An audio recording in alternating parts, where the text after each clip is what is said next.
O'zbekistonda yangi mahsulot fasad uchun qaranglar. Buni urasiz, hech nima bo'lmaydi. Endi buni operator bitta ko'rsating. Mana bu suvga shunday soladigan bo'lsangiz, mana buni qaranglar.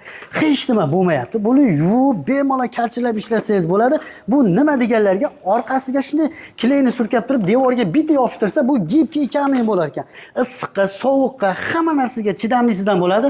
Hozirgi kunda Farg'onani Oltiariqdan ustakalarimiz zo'r qilib Fayzli xonadonga gibkiy kamin xizmatini qilib bergan. Qaranglar, juda ham chiroyli chiqqan. So'kilgan gibkiy kamin qilib bergan, ya'ni uzoqdan granit mramorda vidini beradi. Operator bitta bu taraflarni ham ko'rsatib yuboring.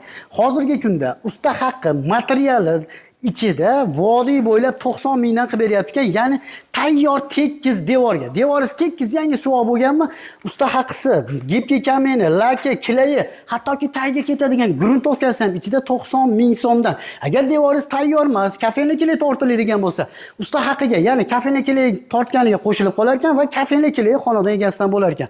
Toshkent voha taraflarga kelishilgan holda. Pastda nomer qoldiraman, aloqaga chiqaverasizlar. Tamom.